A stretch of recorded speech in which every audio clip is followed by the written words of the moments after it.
Hello दोस्तों। YouTube के देव academy channel पर इंग्लिश की मेरी ये पहली क्लास है, जिसमें मैं आपके लिए टाइम एंड टेंसेस पे बेस्ड 20 सेंटेंसेस या 20 कॉमन एरर लेकर आया हूँ, और जो आपके एग्ज़ाम्स के लिए बहुत ही बेनिफिशियल होंगी।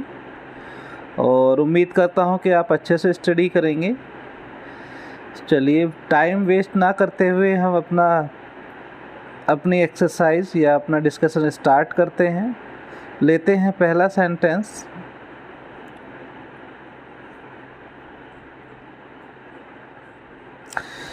पहला सेंटेंस कहता है कि भाई when you will find out any solution to this problem you will become able to finalize the project.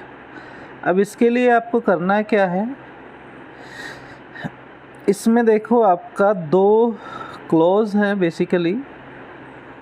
पहला व्हेन से जुड़ा हुआ है और दूसरा you will become able to finalize the project. अब जब भी कोई क्लोज आता है जो कंजक्शन से जुड़ता है उसमें कभी मॉडल वर्ब नहीं आती, यानी कि आपका ए पार्ट में एरर है। यहाँ पे कंजक्शन व्हेन का यूज़ किया गया है।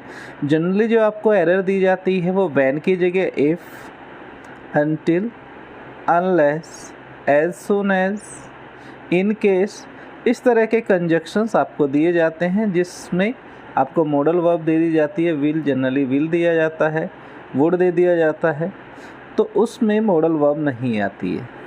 चलते हैं दूसरे सेंटेंस की तरफ। दूसरा sentence, Whenever you are coming here, you bring a lot of sweets for me। जब भी आप यहाँ आओ तो मेरे लिए बहुत सारी मिठाइयाँ लाना। जब आप यहाँ आओ, आप इस सेंटेंस के मीनिंग को देखेंगे तो जब आप यहाँ आओ या जब आप यहाँ आ रहे हैं, नहीं, जब आप यहाँ आओ, whenever you come, जब कभी भी आप यहाँ आओ, तो इसके लिए आप सिंपली प्रेजेंट इंडेफिनिट टेंस का यूज़ करते हैं, ना कि कॉन्टीन्यूअस टेंस का। तो यहाँ पे आपका आर कमिंग नहीं होगा, whenever you come, जब भी आप यहाँ आओ, whenever you come here। तो यहाँ पे बी पार्ट में ही एरर है, आपको यहाँ बी पार्ट में ही आर कमिंग की जगह कम करना होगा। सेंटेंस नंबर 3 देखते हैं।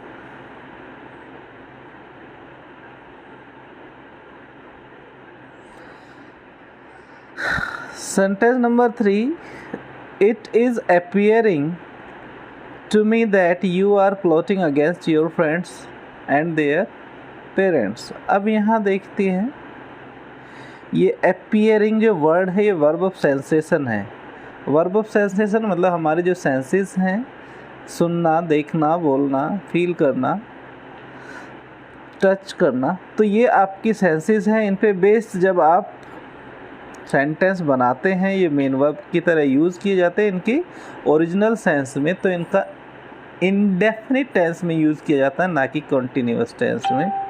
तो यहाँ पे आप देख सकते हैं कि यहाँ पे आप अपीयरिंग नहीं, यहाँ पे आप अपीयरिंग का यूज़ नहीं करेंगे, यहाँ पे आप सिंपली अपीयर्स का यूज़ करें। तो इट अपीयर्स टू मी, यहाँ पे सिंपली आप इज़ अपीयरिंग को हटा के आप अपीयर्स लिख दें, तो सेंटेंस बन जाएगा it appears to me that you are plotting against your friends and their parents.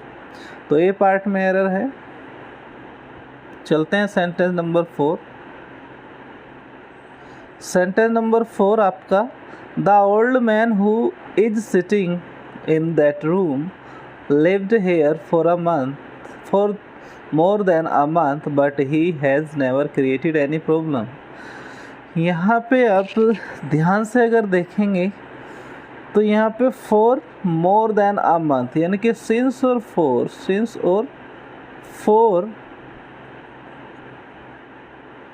के साथ,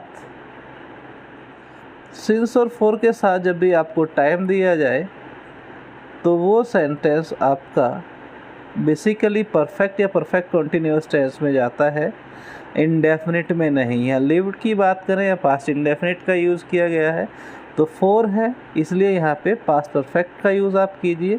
तो यहाँ लिव्ड नहीं, यहाँ पे आप हैज़ लिव्ड का यूज़ करें, क्योंकि बात जो है प्रेजेंट में चल रही है, यहाँ भी प्रेजेंट है, यहाँ भी प्रेजेंट है, तो यहाँ हैज़ लिव्ड आप यूज़ करें। यानी कि आपको बी पार्ट में एरर है, यहाँ लिव्ड की जगह आपको हैज़ लिव्ड का यूज़ करना चाहिए, क्योंकि सब्जेक्ट आपके सेंटेंस का ओल्ड मैन है। क्लियर है?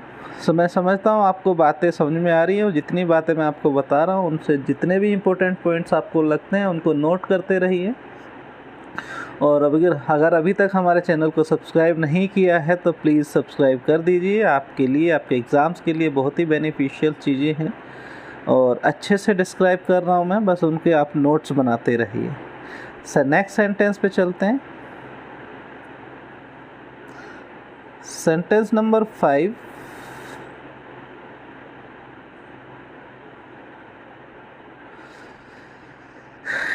A misogynist is a person who is hating women, but a philogynist is a person who loves women। अब यहाँ पे दो वर्ड है, मिसोगाइनिस्ट और फिलोगाइनिस्ट। दोनों का मीनिंग दिया है, दोनों की डेफिनेशन दी है। जब भी आप किसी वर्ड की मीनिंग या डेफिनेशन दें तो उसको आप प्रेजेंट इंडेफिनिट में बनाएं, कंटिन्यूअस में नहीं।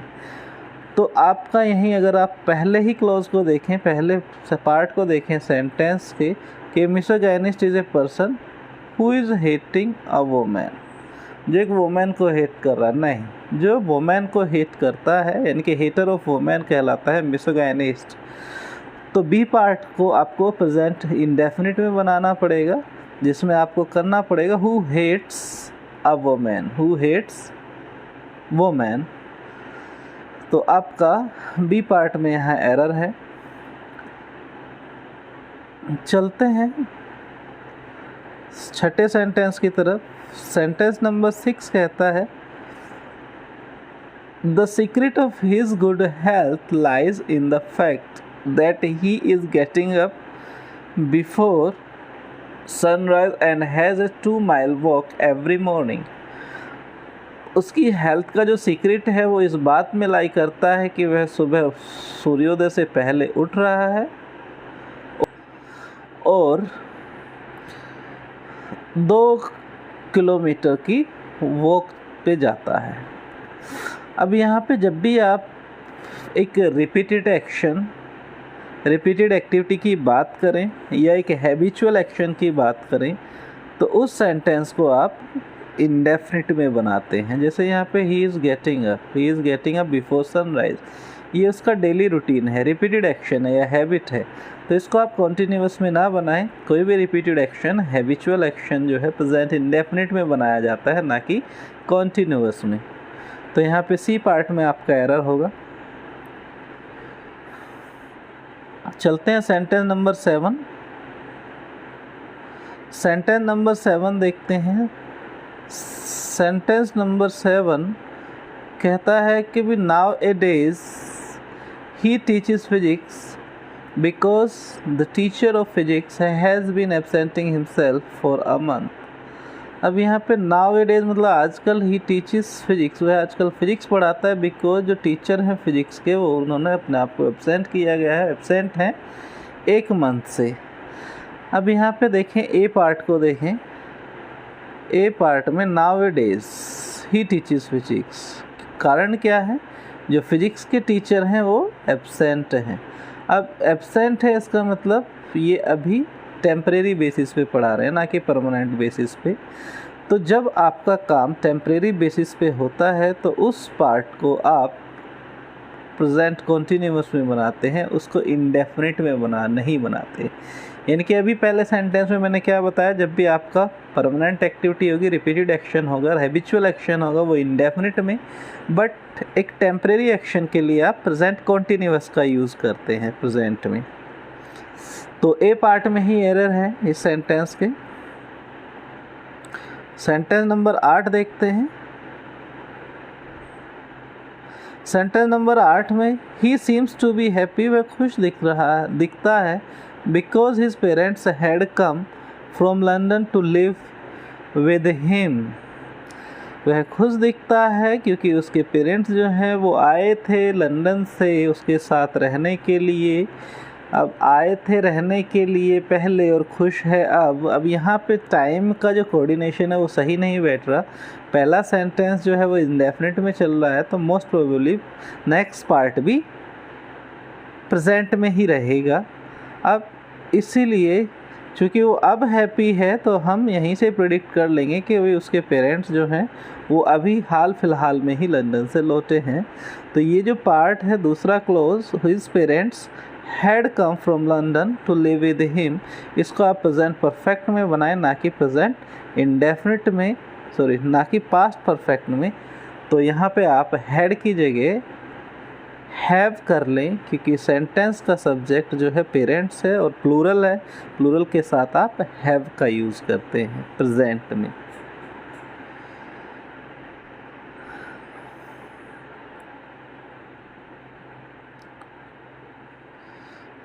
चलिए और देखते हैं सेंटेंस नंबर 9।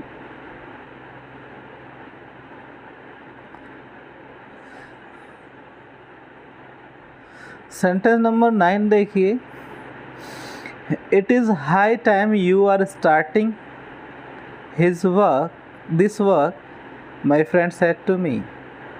यही उचित समय है कि आप स्टार्ट कर रहे हैं इस काम को, मेरे फ्रेंड ने मुझसे कहा। अब यहाँ पे देखें ध्यान से, इट इज़ हाई टाइम, इस फ्रेज़ को आप हाईलाइट कीजिए और नोट भी कीजिए। It is time, it is high time, it is right time, इस तरह का जब फ्रेज़ आता है और उससे कोई क्लोज जुड़ता है तो वो क्लोज आपका पास्ट में बनता है, वो प्रेजेंट में कभी नहीं बनता, वो पास्ट में ही बनता है और मोस्ट प्रोबेबली पास्ट इंडेफिनिट में ही बनता है। इट मीन्स आपका ये वाला क्लोज यू आर स्टार्टिंग की जगह यू स्टार्टेड दिस वर्क होगा, ना कि यू आर स्टार्टिंग। ऐसे तो बात प्रेजेंट में ही दिखती है कि भाई यही उचित समय है, इट इज़ हाई टाइम का मतलब होता है यही उचित समय है, it is high time you started this work.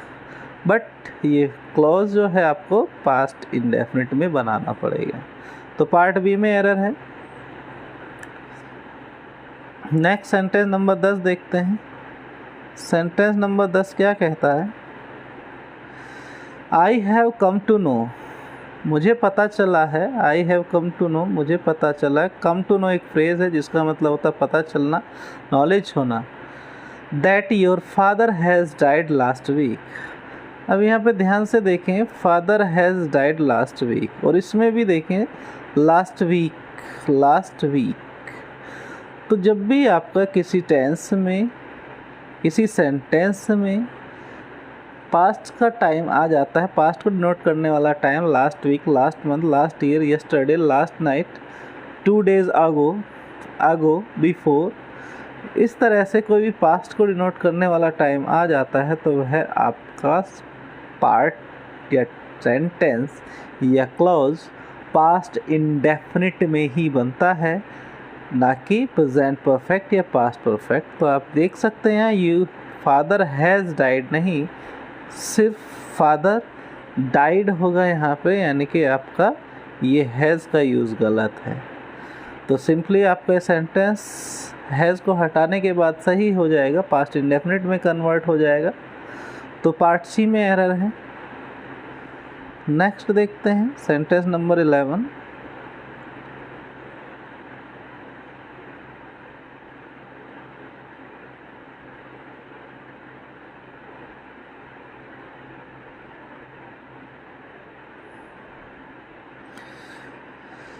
Sentence number 11, many of my friends wish to come here today but none of them arrived yet.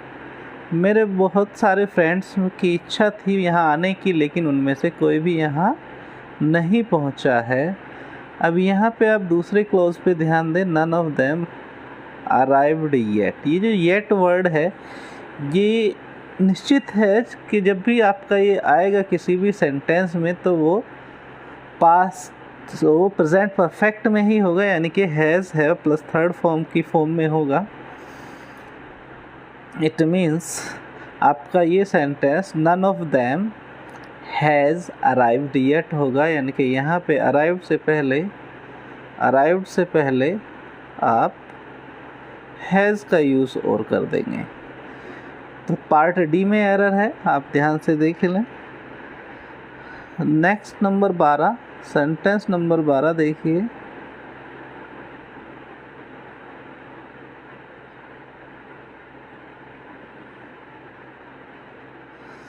बारह कहता है कि she says that she will take her umbrella in case it will rain.